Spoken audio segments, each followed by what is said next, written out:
soy Daniel Escoto, soy asistente de Leticia Santos, que es directora de Ibero 90.9. Yo mismo he sido colaborador de la estación en dos momentos, uno más largo que otro. De 2004 a 2008 fui colaborador en la parte de contenidos culturales, haciendo realización en vivo de programas, también producción de un programa de literatura y guionista principalmente, y luego de 2010 a 2012 como guionista de planta de la estación y creativo. Ahora estoy más desde la parte del departamento de comunicación, del cual depende administrativamente la estación de radio, apoyando a Leti Santos. Ok. ¿Nos podrías por favor contar un poco sobre la historia de 99? ¿Cuándo nace la estación?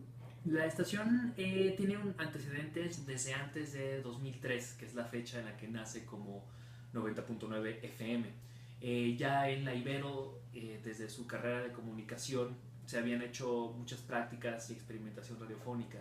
Pero esta estación, la Radio Ibero, el antecedente directo de Ibero 90.9, solamente abarcaba el espacio del campus y tenía un corte más estudiantil, como hay muchas college radios que así funcionan hoy por todo el mundo.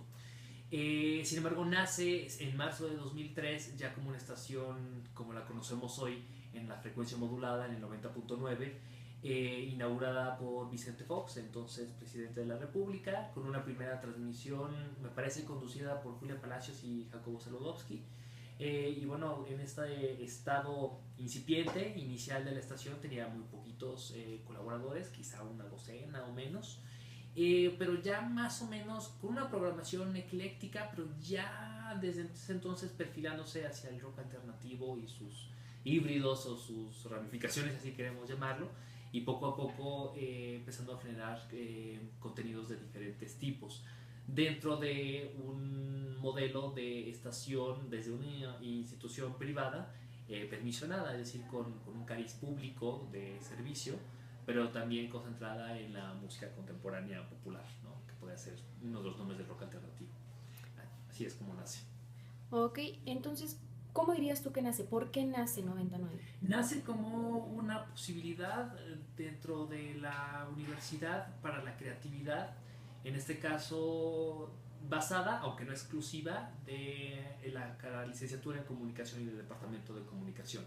Nace en un momento donde en México ya había antecedentes fuertes de radios juveniles, radios abocadas al rock, que además incluían un interés cultural o un interés también de generar contenidos hablados de calidad.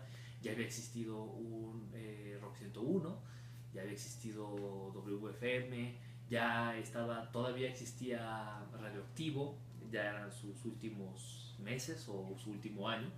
Entonces ya había un cierto modelo de este tipo de radio, bueno, que intentara tener una enorme libertad de expresión y una creatividad mayor a la que normalmente las radios de música pop o rock pueden tener, ¿no?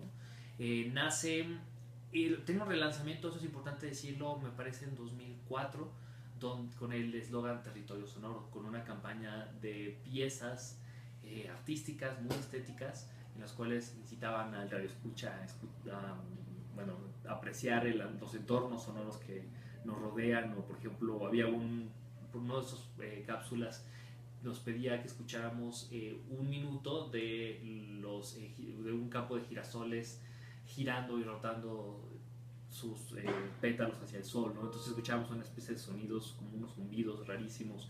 Era una campaña bastante experimental que era parte de esta estética, de esta propuesta sonora de la estación, más allá de simplemente una programación musical rica y alternativa y cuidadosa. ¿Podrías tú decir que el formato con el que empezaron en aquel entonces es el mismo que siguen hoy en día? No, yo creo que parte del espíritu sí se ha mantenido en esta cuestión de mantener por igual la calidad, tanto como te decía, en programación musical como en contenidos hablados. Un interés de la cultura en todas sus acepciones, ¿no? Desde lo popular, lo pop, lo alternativo, también las disciplinas artísticas con la música rock.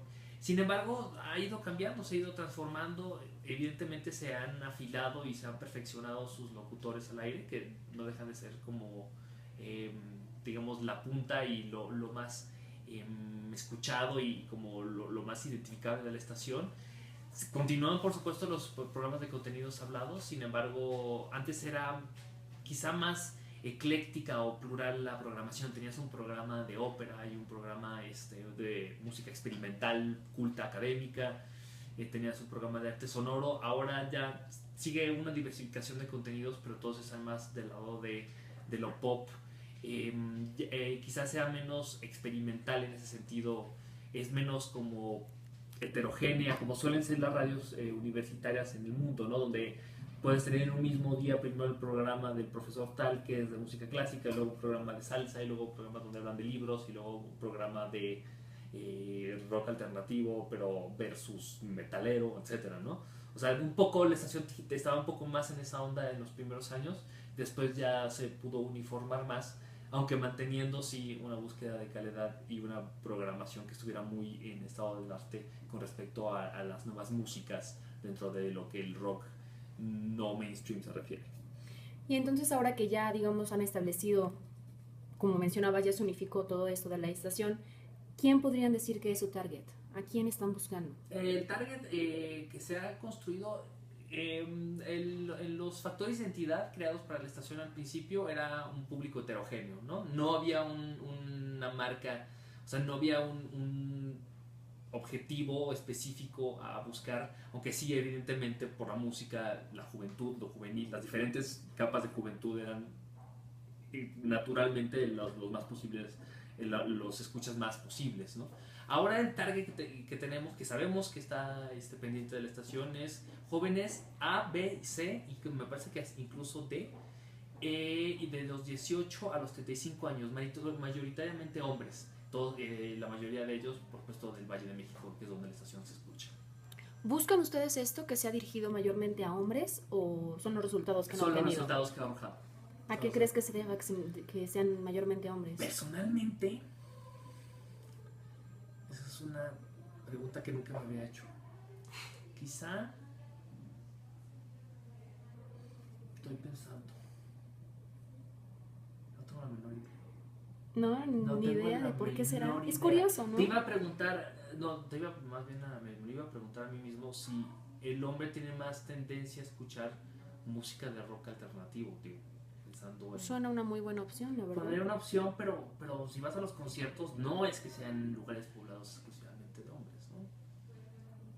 No sé por qué hay una tendencia, o porque ha tendido, quizá históricamente la estación ha tendido más a tener locutores hombres en sus momentos más de mayor audiencia, ¿no? Estoy pensando en Baxter y en Tizano en las primeras épocas. Pero podríamos Ahora decir... es en el tercer turno, pero podríamos decir que están también en momentos álgidos. Están Leonora, están Ana, Paulina, Susana, ¿no? O sea que esto ha sido totalmente al azar. Julia Palacios. No sé, no te sabría decir. No, más bien, en lo que yo he tenido de contacto con la estación, no ha habido un momento donde esto se evalúen las diferentes posibilidades. La verdad es que no sé, no te sabría decir. Suena como un tema interesante. Suena un tema muy interesante. De hecho, Sí. es más un tema de investigación. Sí, creo que yo tengo trabajo para un Sí, siguiente parcial. Estaría padre, sí. Estaría padre ver por qué. Preguntarle a Borla, a Leti misma, ¿no? ¿Por qué podrían pensar esto? Preguntar a otras personalidades de estaciones del mismo corte o de cortes similares. ¿Qué estaciones consideras del mismo corte? Podrían ser, por supuesto, Rector, esta estación RMX, ¿no? La que tiene su base en el interior de la República. Habría que preguntar, digo, evidentemente no podría considerarse el mismo público, pero la gente de Beat, por ejemplo, de música electrónica, ¿cuál es la Tal vez proporción de podría hombres y ser. mujeres? Preguntar en otras estaciones más poperas, pero del mismo rango de edad, como EXA o como Ya Párate, si son más escuchadas por hombres o mujeres. Pues sí. Hay un trabajo futuro. Sí. Oye, hablando del target, ¿crees correcta o acertada la acepción de que 99 es estación de hipsters? Así se percibe. Por redes sociales, ciertamente, y esto nos los ha constatado un estudio de una compañía de análisis de medios, que sí se percibe como de los hipsters. que más bien pensando hipster como este término paraguas que engloba como juventudes urbanas, clase medieras con poder adquisitivo, que pues, sigue las tendencias, ¿no? Que, si es lo que hipsters quieren, pues sí podríamos pensar que sí, evidentemente. Ahí, claro, y además tiene este lado, quizá como estación de radio a los locutores a veces les gusta más una música que otra y no temen decir que hay música buena y música que no es tan buena. Entonces, esto también se asocia un poco. Eso, digo, existe desde antes de que existiera el término hipster, ¿no? Pero quizás se asocia un poco con eso, ¿no? Como esa obsesión por estar a la vanguardia y por estar siempre conocer la música nueva y la música no tan conocida. Claro. Eso también se puede asociar, sea un valor, sea una deformación profesional con los hipsters, ¿no? Ok. Oye, la estación es una estación pública. Ajá. ¿De qué manera crees tú que esto beneficie y afecte a la estación? La beneficia en el sentido de la enorme libertad que históricamente se ha dado a las radios públicas para expresarse. Como no hay intereses comerciales, no hay una vigilancia, tanto externa como interna de la propia estación, de que sus contenidos vendan, ¿no? Que ataquen a un público directo y que esto se revele en cifras. Hay una gran libertad con respecto a eso. No significa que no nos interese que no nos escuchen, ¿no? Que eso es algo que también pasa en muchas radios públicas, ¿no? La radio pública te permite o tienen unos mandatos como tácitos, es que tú aproveches ese espacio de la mejor manera posible. Entonces eso nos ha permitido experimentar y equivocarnos, pero también hacer contenidos de una alta calidad y con un nivel de arriesgue tanto en forma como en fondo, ¿no? Eso es lo que ha permitido hacer programas que han ido más hacia lo experimental, en hacer documentales o especiales, ¿no? En los momentos que se ha necesitado. Nos ha permitido dar los mensajes y los contenidos en tanto programas grabados como en vivo que hemos querido. Da una enorme libertad ese amparo, ¿no? Que de lo público. Ahora, afortunadamente bajo el cobijo de una institución lo suficientemente sólida para darle continuidad al proyecto, que es la Universidad Iberoamericana. Es decir, de las radios, podemos decir que de las radios públicas es la más privada, ¿no? Sí. O de las radios que tienen... Pero, bueno, sin embargo, en valores de producción nos parecemos más a las radios comerciales, ¿no? La página, por ejemplo, sí puede haber patrocinios, ¿no? Sí pueden estar presentes las marcas, porque eso no está prohibido. Está fuera de lo legislado.